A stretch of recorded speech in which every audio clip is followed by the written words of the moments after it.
Truth is the most convincing story that maps onto reality, and that's why the central narrative is falling apart. Right now in the United States, people should not be walking around with masks. We must see the central narrative for the fiction that it is. We are Americans. While elections are sometimes messy, this was a secure election. The founders began the fight for human liberty and self-governance, and it's up to us to finish the job.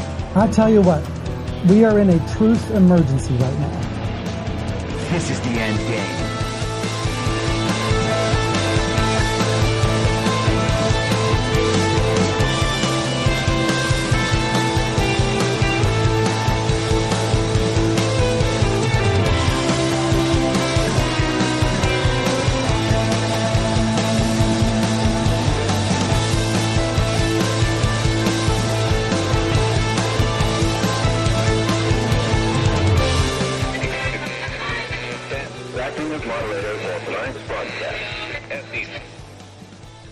It's Monday, March 27th, 2023, the 796th day of dystopia.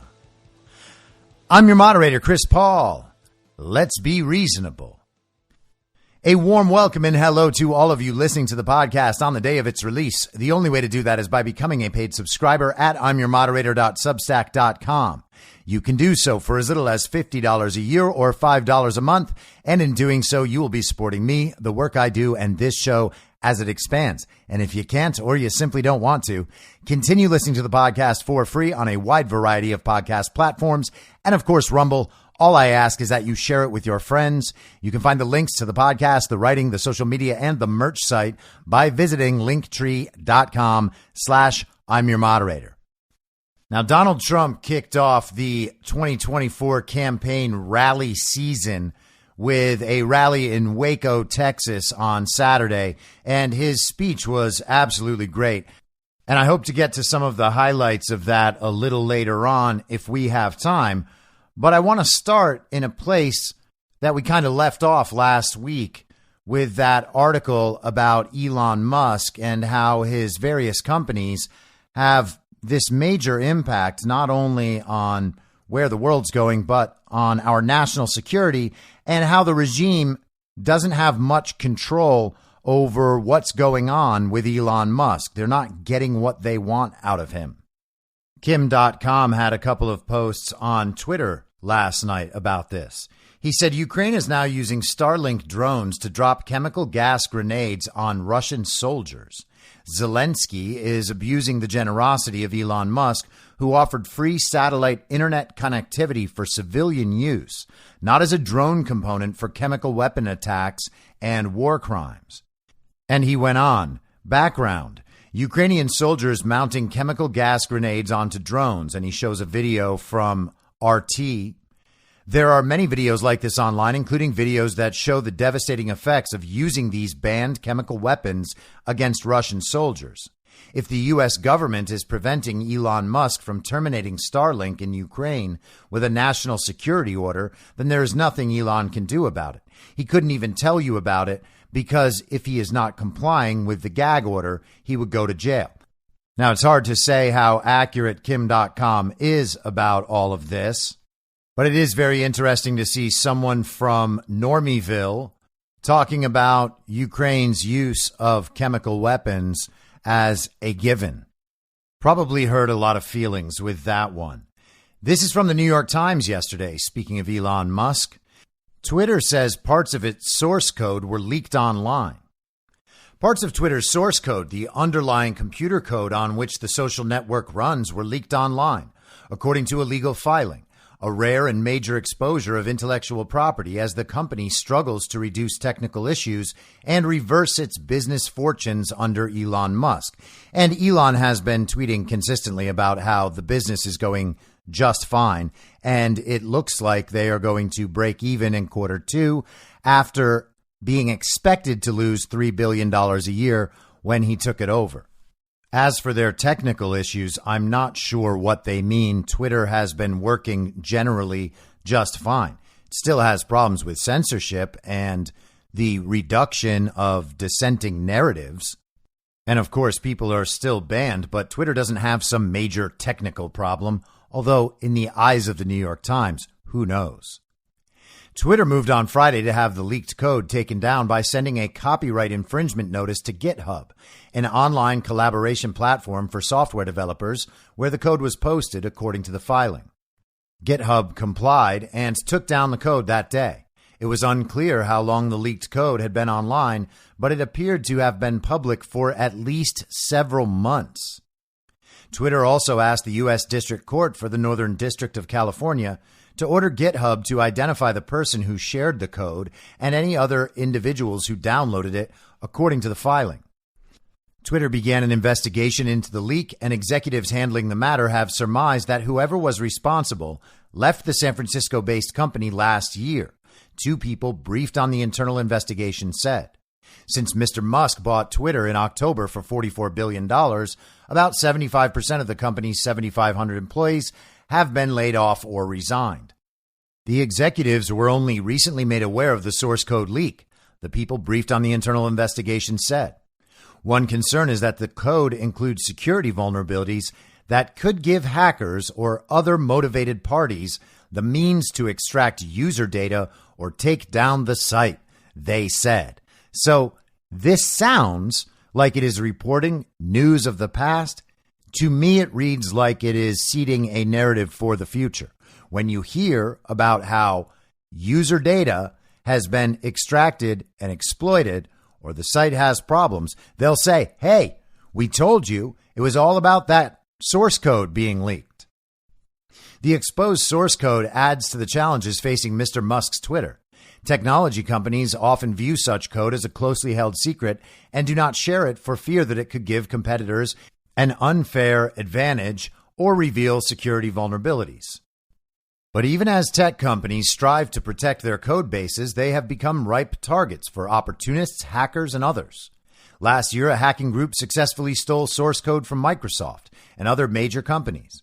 And in 2020, Anthony Lewandowski, a star engineer of self-driving cars, was sentenced to 18 months in prison for stealing code from Google as he prepared to start a new job. Mr. Lewandowski was later pardoned by then-President Donald Trump. The public posting of Twitter's code is concerning, said Brett Callow, a threat analyst at Emsisoft, a cybersecurity software company. It does make it a little bit easier and speedier to probe for vulnerabilities, he said. For Twitter, the leak also comes on top of mounting structural and financial challenges. Mr. Musk has been trying to turn around the social network over the past few months by slashing costs, trying out new features, and welcoming back previously banned users. But outages of the service have increased, while advertisers, the main source of revenue for the company, have been skittish about running ads on the site. And again, that's just not true, according to Elon Musk. The turmoil has caused financial damage. On Friday, Mr. Musk told employees in an email that Twitter was worth roughly $20 billion, down more than 50% from what he paid for it. He said radical changes at the company, including mass layoffs and cost cutting, were necessary to avoid bankruptcy and streamline operations. Twitter is being reshaped rapidly, Mr. Musk wrote in the email seen by the New York Times. He added that the company could be thought of as an inverse startup, and that he believed Twitter could someday be worth $250 billion. Mr. Musk did not respond to a request for comment about Twitter's leaked code. GitHub declined to comment on the decision to remove the code, but posted Twitter's takedown request on its website. The leak comes as Mr. Musk has promised to make some of Twitter's source code public. This month, the billionaire said he would make the code that Twitter uses to recommend tweets publicly available by the end of March, so that it could be reviewed by anyone and scrutinized for possible flaws. The process could help Twitter's code become more secure as people identified and reported problems with it. And Elon Musk has talked consistently about making their source code public for a long time. At the same time, Mr. Musk is worried about the possibility of leaks and theft by disgruntled former employees during his mass layoffs. In November, he locked Twitter's offices and asked employees not to come in while cuts were being made. Over the last few months, Twitter has also prevented engineers from making changes to the site's code ahead of layoffs for fear that someone would sabotage the platform on the way out the door. One of the best ways to mitigate insider risk is to keep your employees happy, and that certainly hasn't been the case at Twitter, Mr. Callow said. Oh, Gosh, Elon Musk must be so emotionally damaged by hearing this from Mr. Callow. If only Elon had kept all of those woke, worthless employees on his staff and censoring Americans, well, then employees would probably be much happier. Except for the fact that all of the employees who are still there seem like they're probably just fine. But that doesn't matter, right? We have to focus on the former employees who are unhappy. And then we'll just assume that that means all Twitter employees are unhappy. Because, of course, everybody knows that Elon Musk is a bad guy and has done all the wrong things. And so these unhappy employees actually represent all employees to the child brains in the readership of the New York Times, who have now been programmed to hate Elon Musk, even though they all loved and worshipped Elon Musk before the Twitter thing. Do actual current Twitter employees like Elon Musk, and are they happy with their jobs? I would guess the answer is yes. But former employees hate Elon Musk. The readership has been primed to hate Elon Musk. So when you say that employees aren't happy and Elon should be making them happy, the person who leaked Twitter's source code appeared to go by the name Free Speech Enthusiast on GitHub, according to Twitter's legal filing. The user's pseudonym appears to be a reference to Mr. Musk, who has referred to himself as a free speech absolutist. The GitHub profile for the anonymous user shows a single contribution to the platform in early January. The profile remains online. So once again, we get a story about how bad things are going for Elon Musk. He paid $44 billion for this platform that he totally bought last year. And now he says it's worth $20 billion, so things must be going absolutely terribly, except for the fact that he also thinks it will be worth $250 billion, and he's making all the changes that would allow that in the future. So that means that things are actually going just fine. But there's always a reason that they mention how these situations can be manipulated and how they could pose a threat to you. You're the user whose data could be stolen and exploited. Not like before, when they built all of these platforms specifically to collect and exploit all of your data. You see, it's safe when it's in their hands. It's not safe when it's just out on the internet somewhere. And let's talk a bit more about how platforms exploit data. Last week, we were treated to a series of congressional hearings about TikTok and how TikTok is a Chinese company that extracts user data and exploits and manipulates its users. People have made the argument that TikTok is especially dangerous, not because it's from China or controlled by the CCP, in quotes, which is always the assumption. These are the enemies controlling all of our data. There's certainly something to that. But I was told over the weekend that that's not the problem. TikTok is particularly dangerous, particularly manipulative, because they target information in America in a different way than they target it over in China. You see, in America, they show kids all of this stuff that is going to make kids want to chop off their genitals. And that, we are told, is what makes TikTok the most dangerous, because that's a terrible thing. And I agree, it's a terrible thing. It's not the most terrible thing, and it is not somehow some isolated case on TikTok. I know that argument has been made to people by the television and by the media, and it's been made for a long time. It's like a couple years ago, Tucker Carlson was talking about that on his show. That's not new information. We can work our way through that information and realize, for instance, that all of the American platforms that are controlled by the regime, I mean, American, honestly, only in quotes, there's nothing particularly American about a technology platform that is used worldwide and funnels all the data back to the regime. But inasmuch as they are American platforms, the data is still going to the same place to be used in the same way by the same people. Does anyone believe that TikTok is the primary cause of young people wanting to chop off their genitals? That is not true in any way. The education is a bigger part. The parents are a bigger part. And for instance, Instagram is where the parents go to show off their trans kids and collect social credit points for themselves from other deranged communist lunatics. Most parents aren't going to TikTok to brag about their trans kids. Not to say it doesn't happen. I'm sure it happens every day. But when parents are self-glorifying on the internet over transing their kids, it's not TikTok where they're doing that. There are incentives all over the place. There are manipulations all over the place on these social platforms.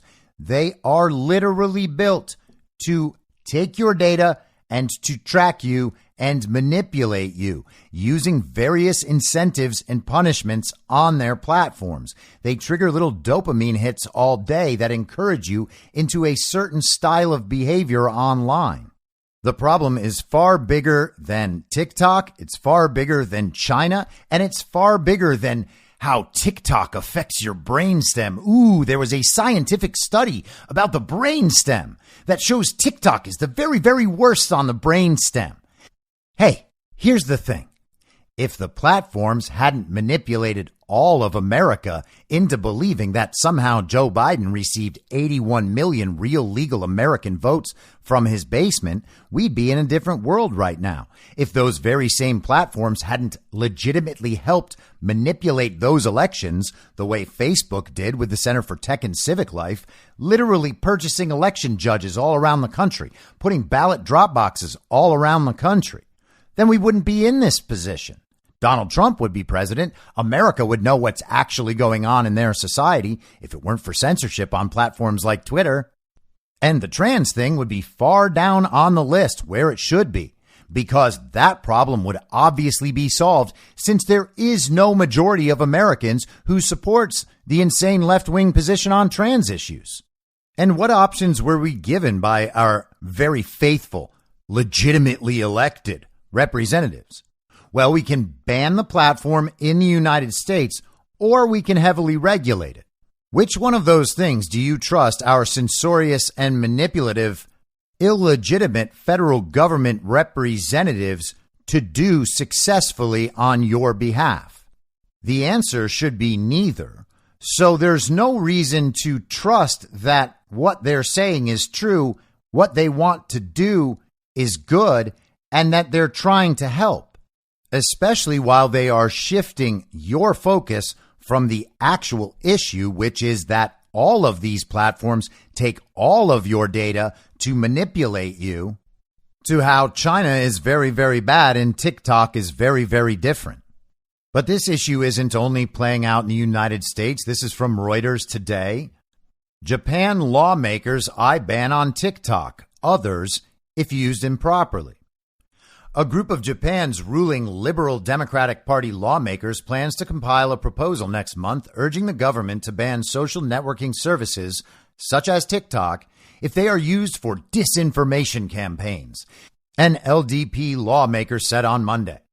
Many U.S. lawmakers are calling on the Biden administration to ban the popular Chinese-owned social media app, alleging the app could be used for data collection, content censorship, and harm to children's mental health. If it's verified that an app has been intentionally used by a certain party of a certain country for their influence operations with malice, promptly halting the service should be considered, Norihiro Nakayama told Reuters in an interview. Making it clear that operations can be halted will help keep app operators in check, as it means TikTok's 17 million users in Japan, for example, will lose their access. It will also lead to a sense of security for users, Nakayama said. Now, you might say these platforms are manipulating people on behalf of the regime, and taking these platforms down would mean that the regime can no longer manipulate people through that platform. And that's cool, so long as you're on the side of the people wanting the app to be taken down and you're not worried about the other side being able to do the same thing. You see, when you're consistently committed to telling the truth, you're actually not worried about the other side's disinformation. Now, I don't love that everything the other side produces is disinformation with the intent to manipulate and exploit people, but I'm not scared of their disinformation, and I don't need or want it to be censored. We'll just win the argument and win the debate. And again, I have no love for any of these social media platforms. If social media was all gone immediately, maybe we would have a better world. I'm not sure that's true, but it would be an interesting conversation to have. I'm just generally opposed to thinking that these blunt instruments and these poor arguments for the use of the blunt instruments are going to fix our problems. It seems that, unfortunately, for 2023, people are still being easily led down a path where they are told that TikTok is very bad for kids and TikTok is Chinese, and that's the end of the discussion. Yeah, destroy it. Okay. I'm not even on TikTok. I don't care about TikTok at all. I actually think TikTok is pretty lame. But that's my opinion, and it doesn't warrant the platform being taken down because of it. Nakayama, a senior member of a ruling party lawmakers group looking into ways to enhance Japan's economic security, said that proposal will not be targeting any particular platform. A string of Western governments and institutions have banned TikTok in recent weeks, including the UK Parliament, the Dutch and Belgian administrations, and the New Zealand Parliament. So we're going to follow the UK, New Zealand, Belgium, and the Dutch? Oh, great idea. In Japan, the use of TikTok and other social networking services are prohibited on government devices that handle confidential information. Okay. Nakayama said further restrictions should be considered only after looking into their data handling and other options. I believe we first need to make it possible for people outside to firmly grasp how data is being handled whenever concerns are raised, Nakayama said. And I would agree with him there. I'm fine with a spotlight being shown on this issue. It would be awfully nice if Americans would wake up to the fact that they are being tracked and manipulated all the time based on the apps they're using on their phones. That understanding is necessary when you're trying to make sense of the much bigger picture that we see developing in the world right now. At the end of the week last week, none other than Alexandria Ocasio-Cortez signed up for TikTok, and she released a 3-minute video about how she does not think that TikTok should be banned, but she does want all the regulations. Now, we can analyze that at a deeper level and talk about what AOC is saying to her followers and how that influences the narrative. You can argue that there were some possible red pills in her brief speech. But when the argument is give this government more power to control information on your behalf, it's all for you. That's something that should be pretty much rejected all the time, out of hand, especially when it's coming from someone like Alexandria Ocasio-Cortez. I posted the video of her little speech on the Telegram info stream, t.me/I'm your moderator. If you want to hear her speak about TikTok, you can go there. But I do want to play this video for you about the same subject. This is John McAfee's point of view. And I'm not exactly sure when he made this little video, but he is dead now, so it probably wasn't very recent. Now, if you're familiar with John McAfee, then I don't need to give you an earmuffs warning. But if you're not familiar with John McAfee and you have kids in the car, you might want to skip forward a couple of minutes. All this hubbub in the United States Department of Justice about TikTok and other Chinese apps. Why? Those motherfucking apps collect data on you and store it in China. What app ever created does not collect data on you? You show me one, please, God. And if you want to know the greatest data collectors of all time, it's Google and Facebook, Twitter and Instagram. Wake the fuck up, people. What is this hubbub all about? It is about the United States not being able to collect data on its system through yet another app. Because they sure as fuck have access to Google and Facebook. All they need is a goddamn subpoena. How hard is it to get a subpoena if you're in the Justice Department? I don't know, a 15-minute process. And then Google's got to give up everything. So does Facebook, so does Twitter, so does Instagram, so does every fucking app owner in America. But if you're not in America, well, they can't issue a subpoena. So that's their goddamn problem. And people, if you think TikTok poses a threat, poses a threat to you as an individual, you just need to wake up. Because your greatest threat as an individual is a fucking smartphone that you carry with you everywhere. It is a spy device that monitors, watches, listens to your every movement, your every tweet, your every direct message. Holy shit, people, stop believing the fucking propaganda you're being fed. And thank you. So McAfee is an unusual guy, and if you watch that video, you'll see that the visual makes it even a bit weirder. But he's right on the substance. The apps are all the same. The regime collects your data. That's why they built the apps. It's to manipulate you, and they will use the apps in whatever way they can to achieve their goals. It is the greatest information weapon in the history of man. And I understand that the apps are a little different and that they work a little differently and achieve different things. But collectively, it's all pretty much the same thing. And when it's the regime or regime-associated companies, it all comes back to the regime in the end. It's the same system of control. The CCP is the Chinese part of the global regime and has been that way since Mao. Are we really going to pretend that there's not Chinese influence on Facebook? Really? On Google? Really? Snapchat? Which one of the platforms doesn't have Chinese influence? Which one of the platforms is not bad for children? They all have Chinese influence. They're all bad for children. Now, is Twitter an exception since Elon Musk took over? Maybe. I guess we'll see when it all finally comes out in the wash. It certainly doesn't seem to be as bad as the other ones right now, but who knows? Regardless, we're in an information war right now, and encouraging people that you know are sitting illegitimately in office as members of the regime to begin taking down information platforms because they tell you that they're Chinese and that they hurt your kids. Well, when did these people care about that before?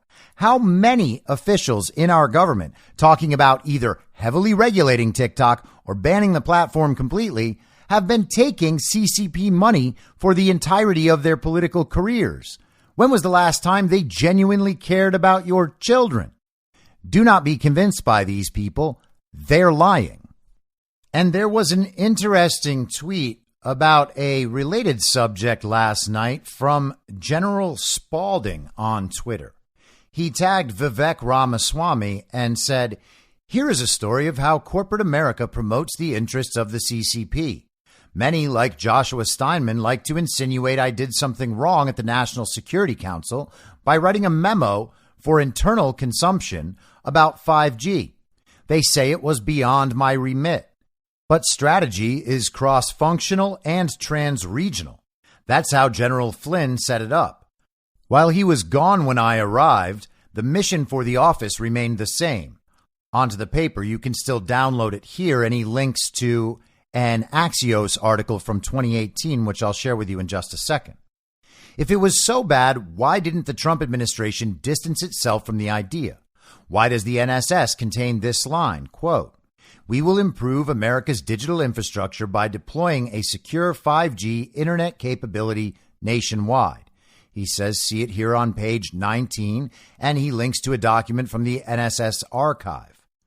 There was never anyone like Josh Rogan to question who leaked the internal memo and why. And Josh Rogan is a writer at the Washington Post who has written extensively on China and Chinese influence. While I don't know for sure, I suspect the NSC itself leaked it because they likely got heat from Congress, who likely heard from the telecom industry. If you read the draft paper, they didn't leak the final version. There is no mention of nationalizing 5G. In fact, that was what General McMaster commented when he received the briefing. Likely he was told by someone that's what the paper said. So he was surprised to hear it did not. What about follow-on actions? Sarah Huckabee never backed away from the need for a secure 5G network when questioned by reporters. Why? Because it is common sense. Our infrastructure, particularly our digital infrastructure, is our weakest link. How will you receive alerts if we have a catastrophic failure of the grid? What happened after I was forced out of my job at the White House? The State Department went after Huawei. Keith Cratch came up with the Clean Network program at the State Department. Who fought these efforts in D.C.? The telecom industry. As for me, the entire episode taught me about how policy is done in D.C. It's not really the story that you read in the news. In fact, I spoke to Jonathan Swan the night the paper was leaked, which is how I knew it was the NSC who had leaked it, and Jonathan Swan is a reporter from Axios. I told him the idea had nothing to do with nationalizing 5G, but was rather a think piece on the opportunities and challenges of 5G. It was about the technology and not about policy per se. Yet he wrote that I proposed nationalizing 5G anyway. Likely he was told to. It was another hammer to beat on Trump, and I was just the stooge to give it to him. Why did I write the paper? I knew China was eating our lunch in AI. They were gobbling up the world's data. Kai-Fu Lee says that China will be the Saudi Arabia of data. 5G, being the first completely software-defined cellular network, enables you to think differently about the architecture. You can harden, secure, and segment the network in ways that were impossible before. America could beat China by throwing away convention. China needs open access to data for its system to work. Since it is top-down, the CCP must know what their citizens and the world are doing so they can control the narrative.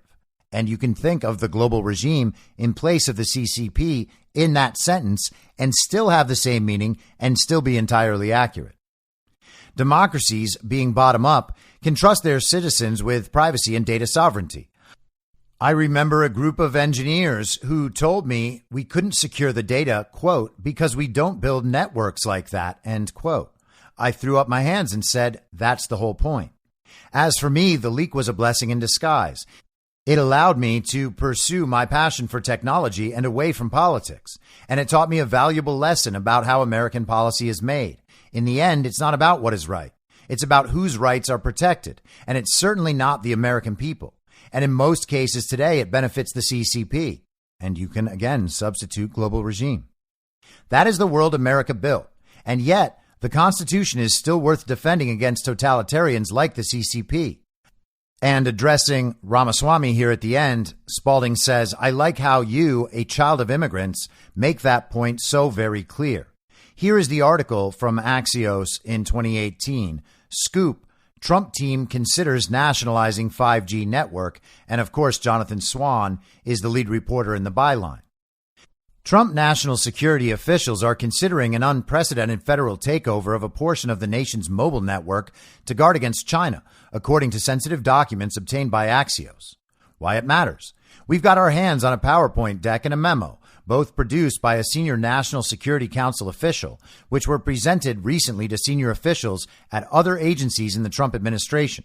The main points. The documents say America needs a centralized nationwide 5G network within 3 years.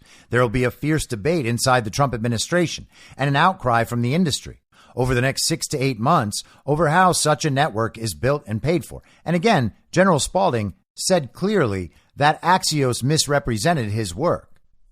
2 options laid out by the documents. The U.S. government pays for and builds the single network, which would be an unprecedented nationalization of a historically private infrastructure. And again, this assumes the truth of the public-private paradigm when it comes to the government and these private technology firms that we have seen pretty clearly does not exist. The entities are working together to increase the power of both. An alternative plan where wireless providers build their own 5G networks that compete with one another, though the document says the downside is it could take longer and cost more. It argues that one of the pros of that plan is that it would cause, quote, less commercial disruption, end quote, to the wireless industry than the government building a network. And as you might know, Axios doesn't really write articles. They just have a bullet point presentation so that very busy people can know everything Axios needs them to know in the most convenient way. A source familiar with the document's drafting says option 2 is really no option at all. A single centralized network is what's required to protect America against China and other bad actors. The source said the internal White House debate will be over whether the U.S. government owns and builds the network or whether the carriers bind together in a consortium to build the network, an idea that would require them to put aside their business models to serve the country's greater good. Well, it sounds like someone's trying to monopolize. Why it matters. Option 1 would lead to federal control of a part of the economy that today is largely controlled by private wireless providers. In the memo, the Trump administration likens it to, quote, the 21st century equivalent of the Eisenhower National Highway System, and says it would create a new paradigm for the wireless industry by the end of Trump's current term. But, says Axios. The proposal to nationalize a 5G network also only covers one part of the airwaves. There'd be other spaces where private companies could build.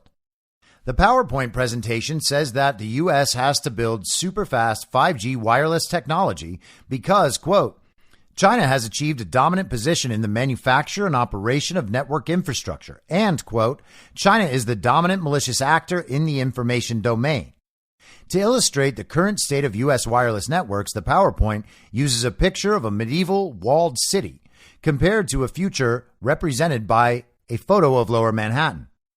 The best way to do this, the memo argues, is for the government to build a network itself. It would then rent access to carriers like AT&T, Verizon, and T-Mobile. A source familiar with the document's drafting told Axios this is an old draft and a newer version is neutral about whether the U.S. government should build and own it. And that is what General Spalding described as well. It's a marked shift from the current system where those companies each build their own systems with their own equipment and with airwaves leased from the federal government. So the federal government controls the airwaves in that scenario, but totally private after that. In this scenario, the government would control the airwaves and build the network, and then it's private after that. Do we need to act like the wireless industry is not heavily regulated by the government and does not employ lobbyists to influence the government and compromise and corrupt our totally legitimately elected officials? Why would the wireless industry be mad about that to the point of having to send out all these lobbyists and influence the media into lying about the document, the leaked document they're reporting on? The memo argues that a strong 5G network is needed in order to create a secure pathway for emerging technologies like self-driving cars and virtual reality, and to combat Chinese threats to America's economic and cybersecurity. And the truth is, we don't need self-driving cars. We don't need virtual reality. In fact, we don't need them at all. In fact, it's probably better if we don't have them. A PowerPoint slide says the play is the digital counter to China's One Belt, One Road initiative, meant to spread its influence beyond its borders. The documents also fret about China's dominance of artificial intelligence and use that as part of the rationale for this unprecedented proposal. And again, if you think of China as the CCP and you understand the CCP as a part of the global regime, then what they're really talking about is the global regime's control of AI and I don't think there's anyone who wouldn't at least worry a little bit about that threat. There's even a suggestion that America's work on a secure 5G network could be exported to emerging markets to protect democratic allies against China. Eventually, the memo says this effort could help inoculate developing countries against Chinese neo-colonial behavior. And of course, who are the colonialists? Well, the global regime. And so the CCP, as a part of the global regime, sure, to that extent, China is neo-colonialist, but not compared to the global regime, who are the OG colonialists and have always been colonialists and never at any point stopped being colonialists. And it really is very interesting to me to read articles from years ago about these narratives and see how things have developed since then. AI arms race. The memo says China is slowly winning the AI algorithm battles and that, quote, not building the network puts us at a permanent disadvantage to China in the information domain, end quote. There is a real debate to be had over China and AI, but it's unclear what all that has to do with a mobile network. Axios doesn't know, therefore it's not a big deal. And because everything that comes from the Trump administration is bad, Axios knows, and the lobbyists know, and the regime knows that none of this should be listened to. China and AI, oh, maybe there's a real debate there, but not one we should have right now or ever. Reality check. The U.S. wireless industry is already working on deploying 5G networks, with AT&T, Verizon, and T-Mobile, for example, investing heavily in this area. The process for setting 5G standards is well underway. Korea has been at the forefront of testing, as have Japan and others. It's not clear a national strategy would yield a 5G network faster or by the memo's 3-year goal. Sure, Axios. Definitely, totally unclear. Donald Trump, if there's one thing he's known for, it's not being able to build things. I think what you're seeing here, and what General Spalding was delicately describing in his Twitter post, is this real, more physical, I guess we could say, aspect of this information war. The battle for dominance in information infrastructure rather than the battle of narratives, that aspect that we discuss quite a lot of the information war. So let's follow up on another subject we were talking about at the end of last week, and that's the sabotage of the Nord Stream pipelines. This is from Daily Mail yesterday. 6 Russian naval vessels were detected near site of Nord Stream pipeline 5 days before it was sabotaged. So what do we have? We have the Seymour Hersh piece blaming the sabotage of the Nord Stream on Joe Biden and Biden-affiliated actors. And then we were told by the New York Times and a German newspaper that they had received information from an intelligence source claiming that it was a pro-Ukrainian group, but they didn't know exactly who it was. And then Seymour Hersh followed up. I read that article last week. He sticks with his original reporting and then explains how it was an intelligence operation, getting the New York Times and other outlets to go with the ridiculous story about the pro-Ukrainian group who sabotaged the pipelines with no input from the United States or anything affiliated, the UK or anything affiliated. And it definitely was not the comedic actor in Ukraine, Volodymyr Zelensky, or anything or anyone affiliated with him. So here's the new story. A convoy of 6 Russian naval vessels was spotted near the Nord Stream pipeline just 5 days before it was sabotaged. It was reported yesterday. 3 of the 4 pipelines carrying Russian gas to Germany were seriously damaged by explosions near the Danish island of Bornholm on September 26 last year, disrupting global supply. Russia has always denied any responsibility for the attack and blamed Western powers or Ukrainian groups. But new information now suggests its ships were in the area in the days before the massive blasts. And it's worth noting that their framing is a bit ridiculous there. Russia aren't the only ones to blame Western powers or Ukrainian groups. Even the Western powers blame pro-Ukrainian groups at this point. It is thought that hundreds of kilograms of explosives and equipment would have been required to pull off the scale of the damage seen last September, which occurred 80 meters below sea level. But it has now been claimed that a Swedish warship may have spotted the Russian convoy and tracked it, possibly being aware of it for as long as 3 days, The Times UK reports. The Nord Stream 1 and 2 pipelines connecting Russia and Germany under the Baltic Sea were hit by a series of unexplained explosions last September in what Moscow called an act of international terrorism. And of course, it is an act of international terrorism, so it's not just Moscow recognizing that. A report by open source intelligence researchers now claims to have identified abnormal activity by a Danish patrol vessel and a Swedish warship, which may suggest they had spotted suspicious activity. Now, wait a second. It's all right for mainstream media sources to now report on open source intelligence found by researchers online?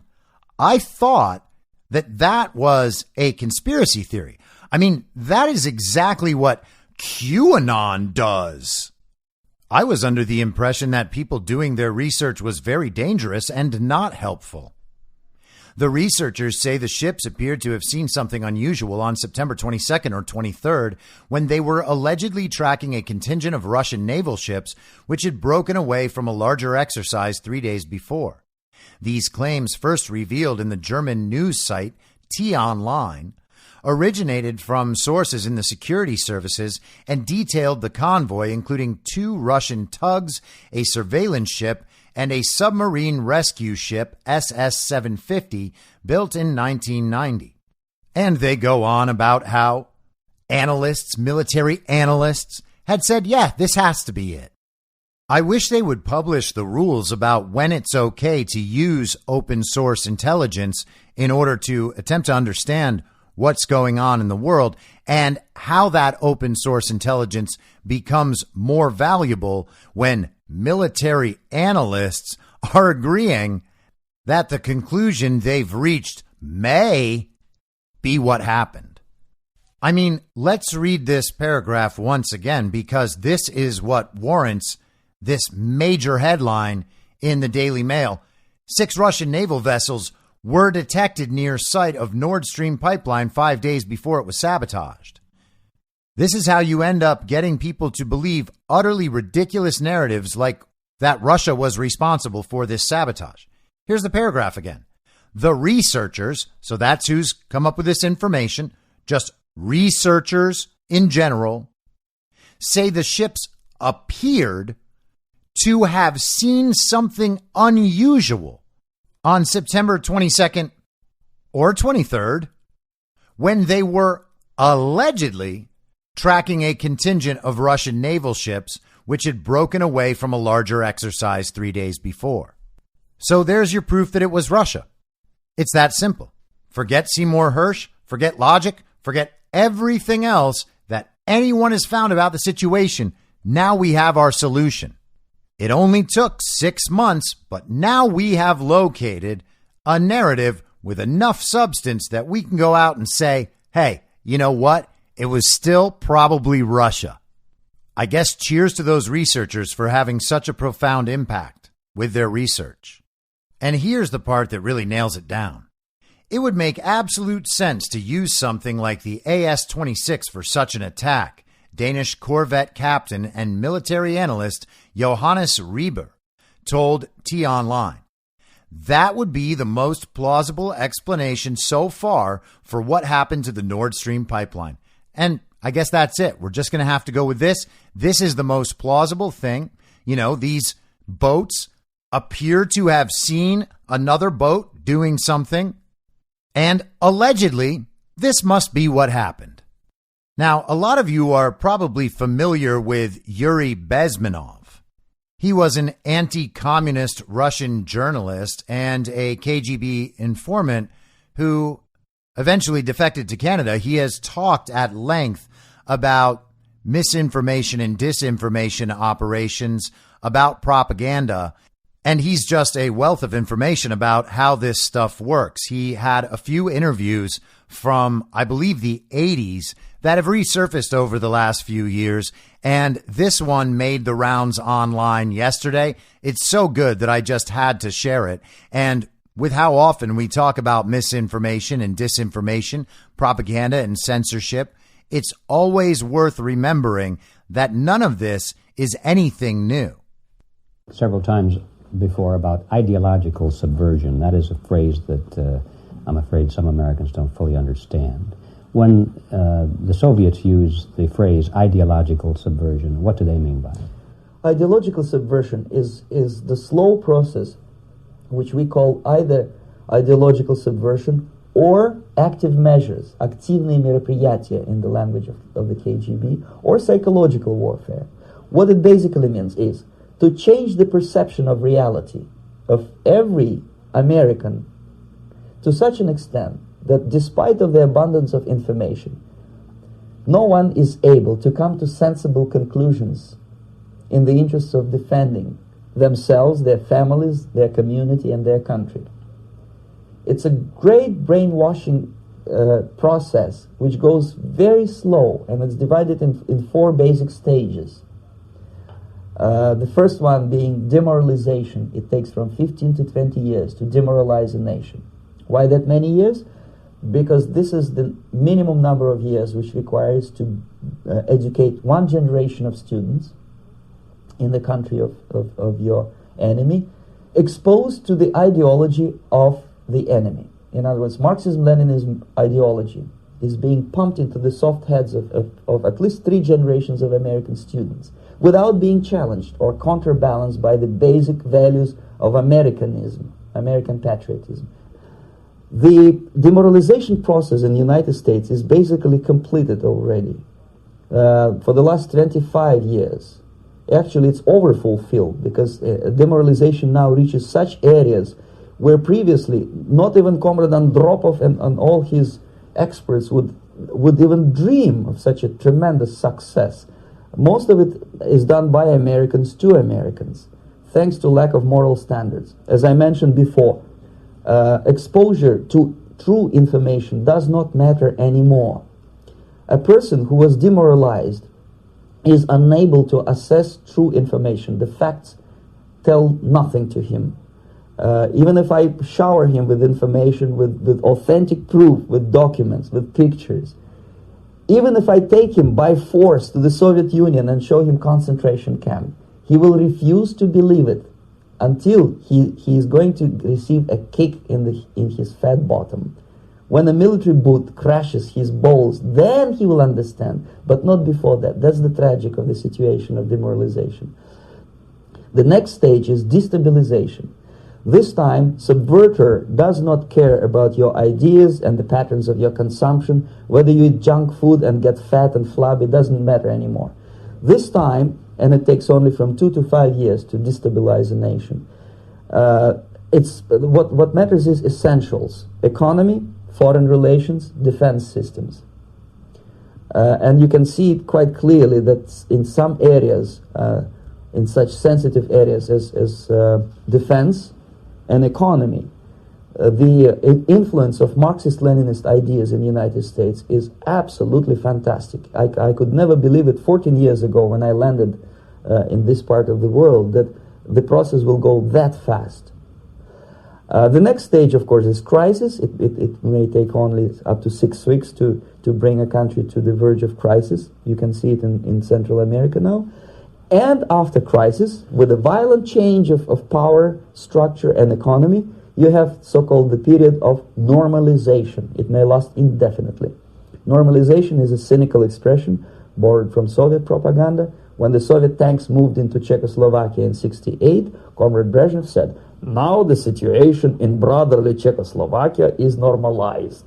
This is what will happen in the United States if you allow all these schmucks to bring the country to crisis, to promise people all kind of goodies and the paradise on earth, to destabilize your economy, to eliminate the principle of free market competition and to put a big brother government in Washington, D.C., with benevolent dictators like Walter Mondale, who will promise lots of things, never mind whether the promises are fulfillable or not. Your leftists in United States, all these professors and all these beautiful civil rights defenders, they are instrumental in the process of the subversion only to destabilize the nation. When their job is completed, they are not needed anymore. They know too much. Some of them, when they get disillusioned, when they see that Marxist-Leninists come to power, obviously they get offended. They think that they will come to power. That will never happen, of course. They will be lined up against the wall and shot. But they may turn into the most bitter enemies of Marxist-Leninists when they come to power. And that's what happened in Nicaragua. You remember most of these former Marxist-Leninists were either put to prison or one of them split, and now he's working against Sandinistas. It happened in Grenada when Maurice Bishop was already a Marxist. He was executed by a new Marxist who was more Marxist than this Marxist. Same happened in Afghanistan when first there was Taraki, he was killed by Amin, then Amin was killed by Babrak Karmal with the help of KGB.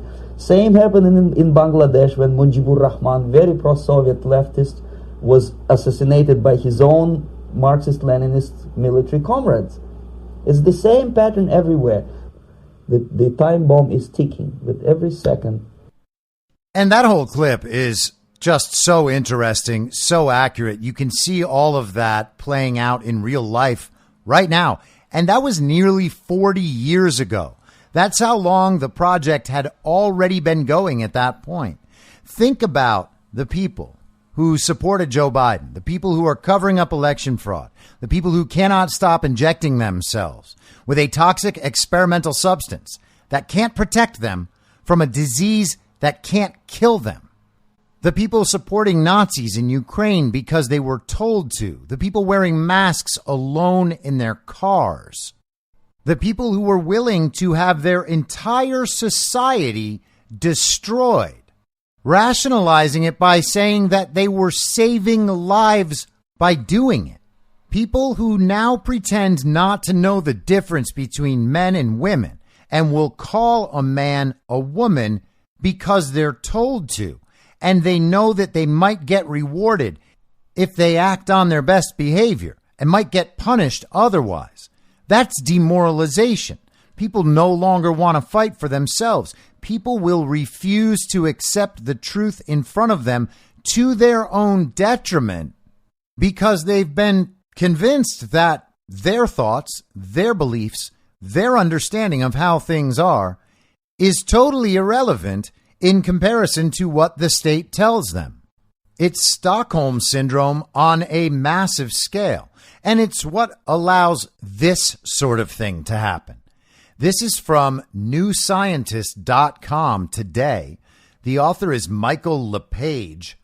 Reducing inequality could see world population fall to 6 billion. Isn't that amazing? They're going to do the very important work of reducing inequality. And that very important work will just so happen to reduce the Earth's population by a couple billion people. And that's just the right thing. Don't you understand? We know we need to reduce inequality. We know we need to increase sustainability. So, yes, it just turns out that all the best solutions reduce population by a couple billion people. The global population will peak at 8.6 billion in 2050 and decline to 7 billion by 2100 if current trends continue. That is the projection of a model developed as part of an initiative from the Club of Rome nonprofit organization, and it is 2 to 3 billion less in 2100 than other recent forecasts. This Earth for All model, created to explore which policies would deliver the most good for the majority of people, also suggests that if the world invested in a giant leap to reduce poverty and inequality, the world population would peak at around 8.5 billion people in 2040 and decline to 6 billion by the end of the century. And so That would be great for everyone, they're claiming. And it's important to note that this already incorporates the idea that utilitarian moral theories on a global scale are actually the right way to go, the most good for the majority of people. Not most people or all people, just the majority of people, as defined by the experts, as decided upon by the experts and these global governing organizations. They decide what's good for people. They decide how to get there. And then they tell everybody, hey, it's okay that we're doing all these terrible things because we're doing them for the good of the majority of people. Isn't that all you need to know? Even if the numbers are not going to be as scary as some older forecasts, this does not mean that we don't have a problem, says Beniamino Caligari at Christiania University College in Oslo, Norway, one of the authors of the Earth for All report. Now, wait a second. Even if the numbers are not going to be as scary as some of the older forecasts, this doesn't mean that we don't have a problem. Now, the problem he seems to be referring to is too many people. So the number of people is a problem, even if we don't think we're going to have as many as we thought we would have before. A big fall in the world's population will help alleviate environmental problems, but by itself won't prevent us from reaching tipping points where we risk destabilizing Earth's life support systems, says team member David Kalsti at Stockholm University in Sweden. What? So now moral utilitarianism on a global scale is our ethical policy, I suppose, and we accept the entire climate narrative as true. And what they're concerned about is that we haven't reduced population enough. The population is not the only part, says Kalsti. It's what people do, how they do it, and how much they do it. A falling population will also decrease the proportion of working-age people, making it harder to finance healthcare and pensions. The transition is not going to be easy because it means a significantly older population, says Caligari. Well, they don't have to worry about that all that much. I mean, not if they keep bringing out pandemics. Just think of how many old people they were able to kill throughout that. Just in the hospital, in a nursing home, wherever. We'll just give them COVID and then we'll treat them for COVID. And look at that. They all died.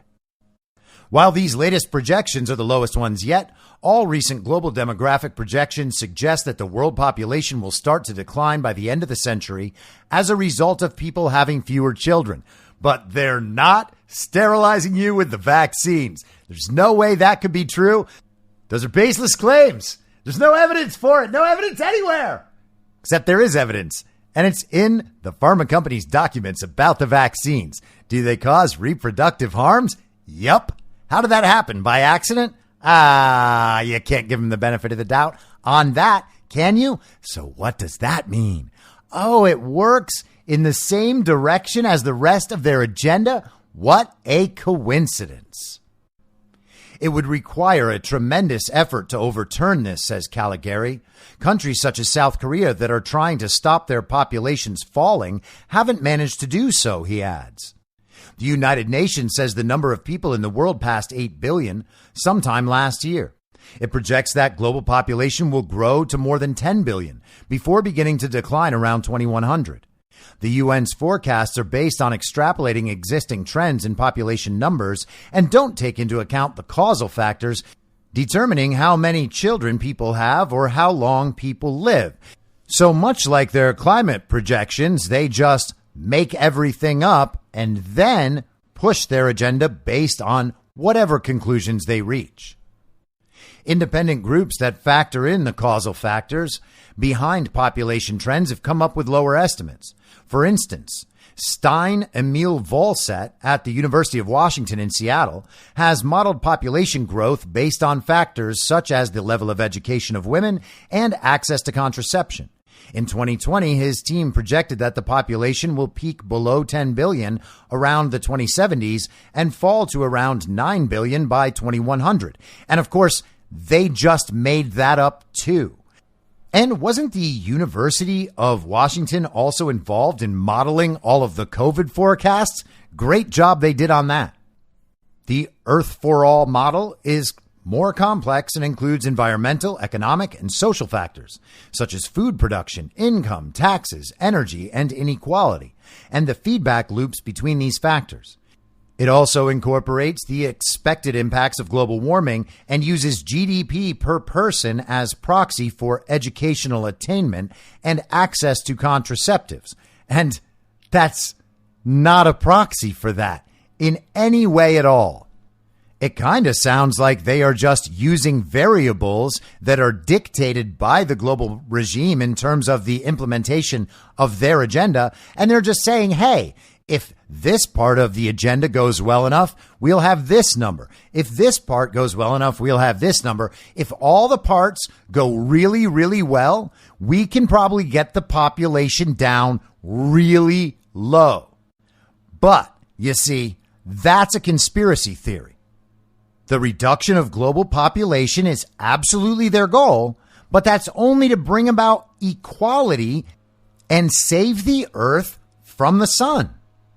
While Earth for All's business as usual projection is well below the most likely projection from Volset's team, it is, quote, within the range of our scenarios with faster progress in female education, with those who need contraception being able to access it, says Volset. So if it turns out that they're able to convince women to stop breeding through education and contraception, well, we might get a much better, which means much lower, number of people. But again, they don't have an explicit depopulation agenda. You see, that part is a conspiracy theorist. You can't call it depopulation. You can just call it a goal of ending up with a lower population just by doing all the right things for a majority of people. And by that point, by the way, you will own nothing and you will be happy. So you will be so happy by owning nothing that you will love the world even more as population declines and people are just dying constantly. Now, if you're a COVID super fan who trusts the science at any cost, well, then you probably think all that makes sense and all of this is very good and very important and very scientific and probably the only thing that will save the Earth from the sun. To achieve its faster giant leap decline in the total number of people, the Club of Rome initiative is calling for a push to improve well-being for everyone on the planet. Okay, so their project to decline the Earth's population is called the Giant Leap. It's almost like the space program. Wait, who runs the space program? NASA, that's right. And did NASA have Nazis in it? Oh, yeah. Man, it's weird that they use the same branding between landing on the moon and depopulating the planet. So crazy. And the Club for Rome? Where do they fit in? This would involve, by the way, here's their plan, reducing poverty by investing trillions of dollars in green jobs and canceling debt. Ha! Man, that's a conspiracy theory too. They're going to cancel debt? Why would the bankers cancel debt? That seems like totally antithetical to the banking business. What are they planning on doing? What do they think is going to happen? Do they think that their bank money that they have going now is just not going to be worth anything and it's worth it for them to cancel debt so that people will shift into their new digital currency? Is it that sort of thing? What are they doing here? Trillions of dollars for green jobs for a climate agenda that is a complete and total lie from the beginning and is absolutely meaningless, totally founded on nothing and absolutely anti-scientific in every way imaginable, but is guaranteed to reduce population. Well, at least they're going to spend trillions of dollars. I guess that means it must be important. And they're not just sending their made-up numbers of money to their friends. Hey, friends, here are some numbers. Do you want some numbers? Will you help us promote global communism? Here are some numbers flowing in your direction. Don't lose them. They're going to be worth a lot. Not enough to, stop us from canceling people's debt, but yeah, keep your numbers. You're going to love your numbers. Ooh, you can buy a new car with your numbers. Reducing inequality by raising taxes on richer people. And that's true. The richest people in the world always want to raise the taxes on the richest people. Except they're not maybe going to do that. Maybe they're just going to do it on like the rich people in your community. The people who make $150,000 a year more than you do, so they can afford much nicer stuff and they go on more vacations. They seem rich to you. Yes, those are the people who are going to have their taxes raised. They're not going to raise Jeff Bezos' taxes. What would the point in that be? What do they want him to do? Stop helping them so much? But what else do they have in this fantastic agenda that will surely help in the problem of having too many people on Earth? Improving gender equality by ensuring more women get a better education. And that's what they've been doing in Afghanistan for decades. First you bomb them, then you exploit the opium trade there so you can take over their country, and then you teach classes on feminist dance therapy. The women all become ultra educated to the point where they never have children again. Don't you see how great it is to have equality and education throughout the world? What else are they going to do?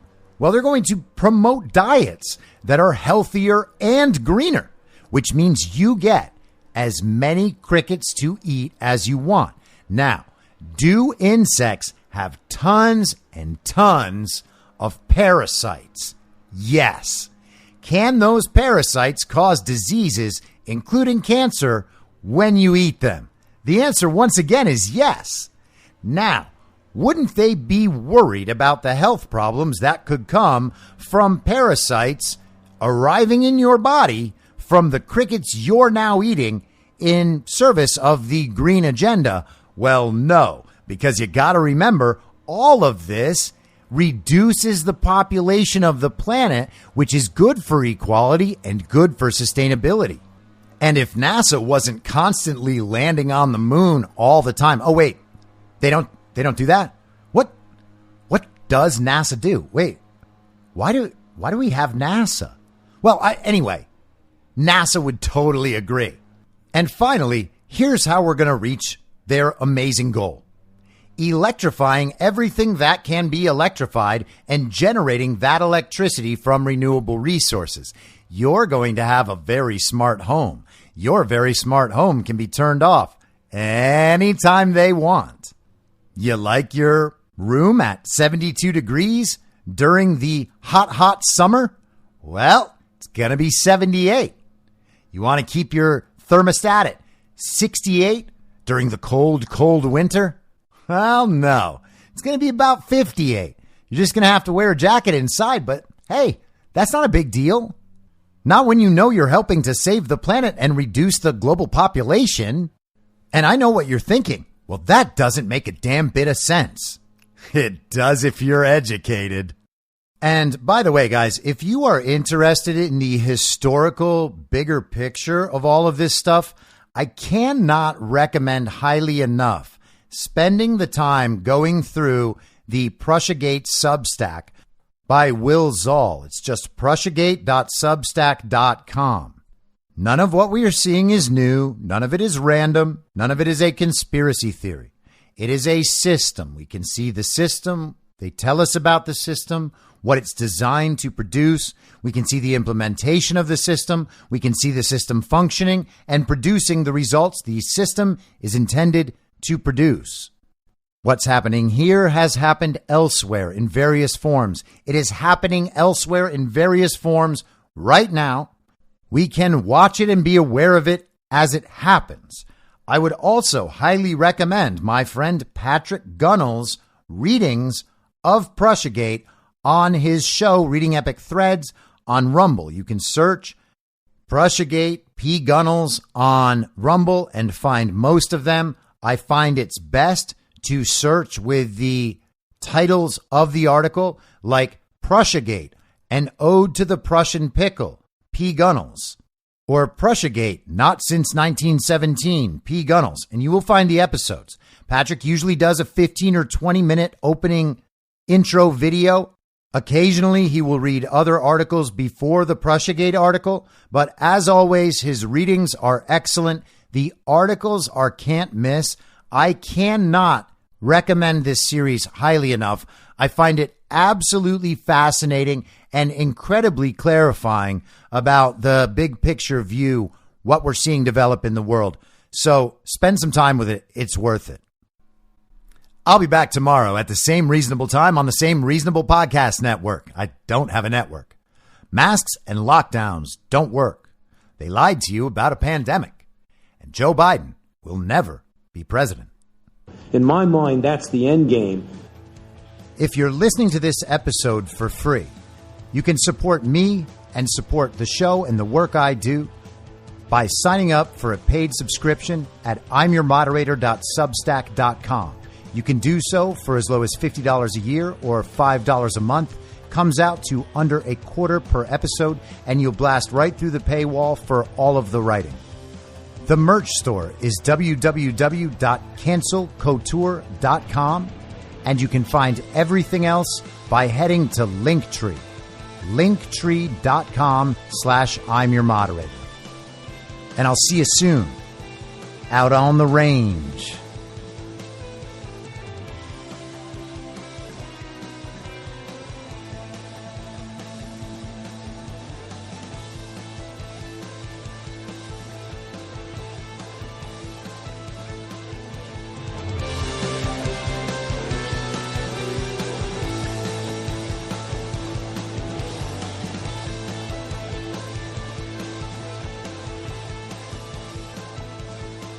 It's happening!